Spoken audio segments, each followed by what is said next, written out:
转眼时间来到1944年，斯莫西已经荣升上尉，被调到白俄罗斯的一处军事基地，调查近期在基地附近发生的一件件离奇事件。军官不断被暗杀，外出的士兵也莫名其妙的被击毙。有人看到附近树林有伞兵降落，但不确定究竟是什么人。斯莫西的任务就是调查真相，而让斯莫西更加意外的是，被俘虏的医护兵米拉也出现在了军事基地。老战友久别重逢，大家都非常的意外和激动。然而斯莫西在高兴之余却陷入深深的自责。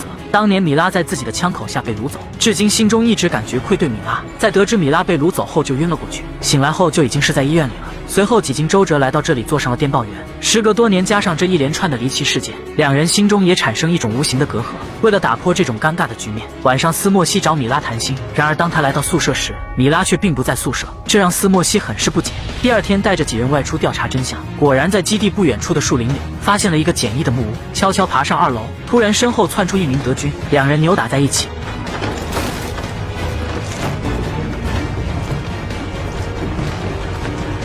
外面的伊万等人赶紧上来支援，很快2名德军被一一干掉。德军莫名其妙出现在基地附近，斯莫西怀疑基地中肯定出现了叛徒，于是几人躲在暗处，想看看究竟是谁在与德军内外勾结。夜色降临，果然一个身影走进了木屋，然而这个人却是斯莫西最不想看到的人。事实已经摆在眼前，斯莫西也不想多问。旁边的士兵想让斯莫西放过米拉，却被狠狠一拳撂倒。原来米拉被塞德尔带走后，成了德军的内线。塞德尔利用米拉提供的信息，一直在狙杀苏军基地的军官和士兵。得知他的内线已经暴露，第二天塞德尔带人潜入苏军后方，击杀了数名手无寸铁的苏军医护兵，这让上尉和斯莫西非常愤怒，于是带着基地里的所有士兵倾巢出动。然而这正好中了塞德尔的调虎离山之计。就在斯莫西带人在湖边四处寻找德军的时候，塞德尔带上小队，换上苏军衣服，大摇大摆地来到了苏军营地，对留守的苏军士兵展开猎杀。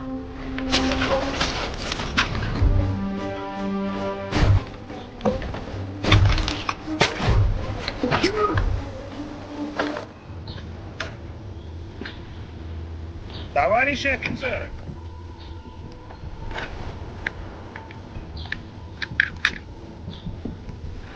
Что ты делаешь?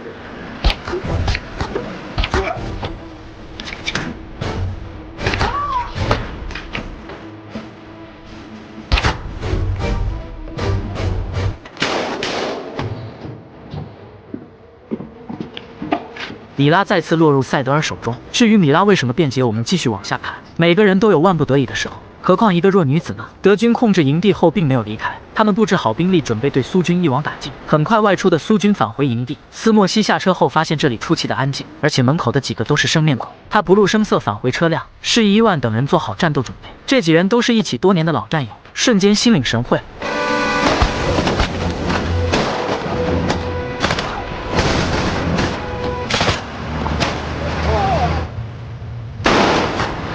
苏军越来越多，塞德尔眼看形势不妙，留下几名队友掩护，自己带人赶紧从后门撤离。剩余的德军很快被击毙。赶来的苏军上将看着死去的战士，怒火中烧，带着部队前往追击，在半路却遭到斯莫西的阻拦。米拉可能还在塞德尔手上，大部队追杀可能会危及米拉性命，于是斯莫西请求带着小队追捕。很快，双方人马在丛林相遇，德军边打边撤，伊万不幸中弹。斯莫西带着小队继续追击。